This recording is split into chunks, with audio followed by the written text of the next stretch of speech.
Com a voz baixa, quase num sussurro, Helena disse: "Vou preparar um chá, talvez nos acalme." Levantou-se e seguiu pelo corredor até a cozinha. Augusto e Carlos ficaram na sala. O pai tentava retomar a leitura do jornal, mas não conseguia. Os dedos tremiam. Carlos andava de um lado para o outro, olhando para o relógio imóvel, sentindo o ar pesado. De repente,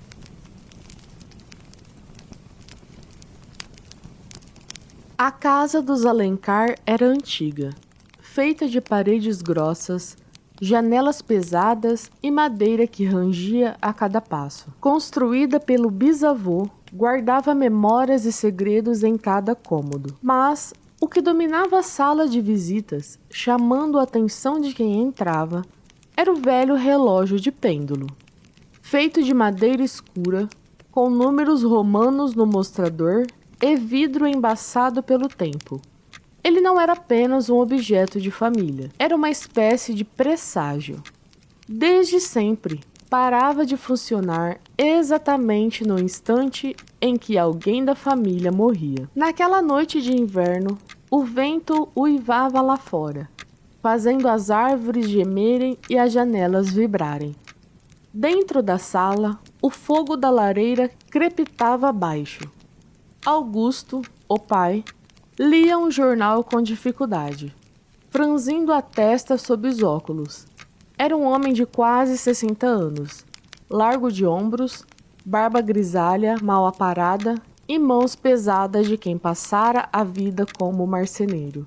Seus olhos castanhos, fundos e cansados, carregavam sempre uma sombra de preocupação. Helena, sua esposa, estava sentada na poltrona próxima, com o tricô no colo. Era uma mulher de 50 e poucos anos, pele clara, cabelos castanhos já misturados ao branco, presos em um coque simples. Tinha rugas suaves ao redor dos olhos e dos lábios, marcas de uma vida dedicada à família. Havia nela uma calma serena, mas, naquela noite, as mãos tremiam levemente nas agulhas. Na outra poltrona, Carlos, o filho, de 32 anos, observava o relógio com intensidade. Era alto, magro, de pele morena clara, cabelos pretos caindo sempre sobre a testa e olhos inquietos, como se buscassem respostas em tudo. Crescer ouvindo as histórias sobre o relógio, e mesmo adulto, o objeto continuava a lhe despertar fascínio e medo. O ambiente estava pesado, até que algo quebrou o ritmo. O pêndulo do relógio, que oscilava incansável, parou de repente. O tic-tac cessou. O ponteiro ficou imóvel. O jornal escorregou das mãos de Augusto. Helena deixou o tricô cair no chão.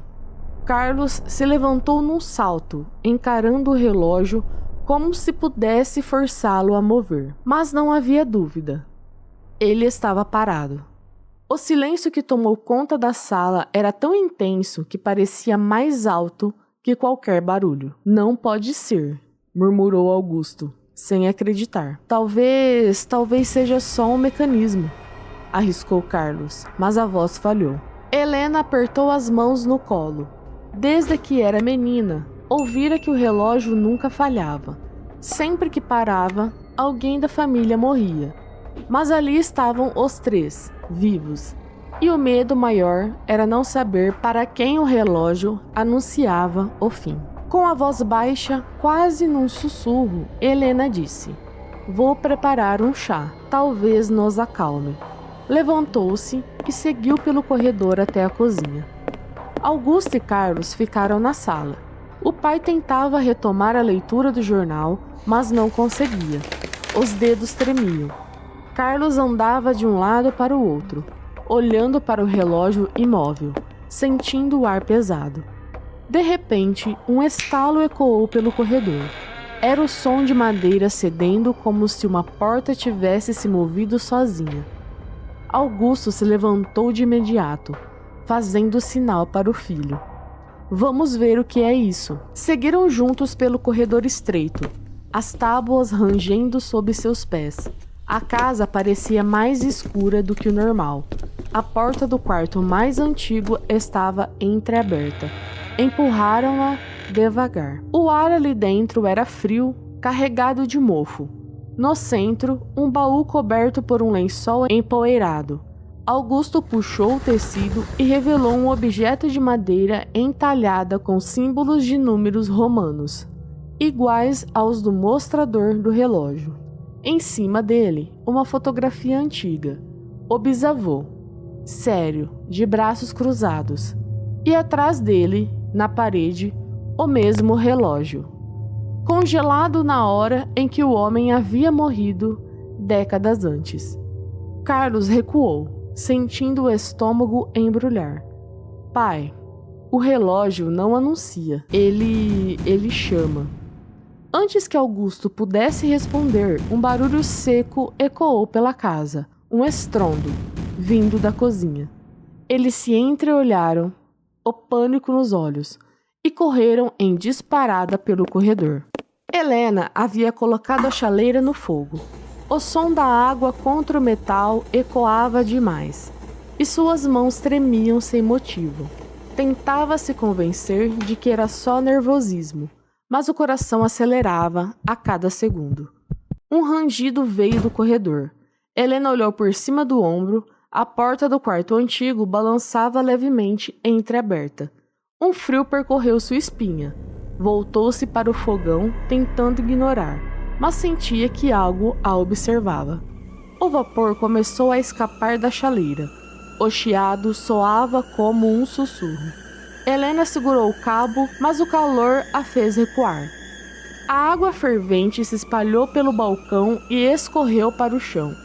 Ela tentou limpar, recuando, mas o pé escorregou na poça. Naquele instante, tudo ficou lento. Helena viu seu reflexo na janela, e por trás dela, um rosto pálido, olhos fundos, como uma sombra observando em silêncio. Sentiu um déjà vu intenso, como se já tivesse sonhado com aquela cena. Estendeu a mão para a mesa, mas os dedos não encontraram firmeza. Caiu. A cabeça bateu contra a quina com um som seco. O corpo tombou no chão.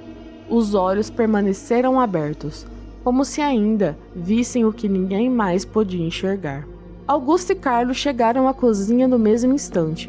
O vapor cobria o ambiente como uma névoa.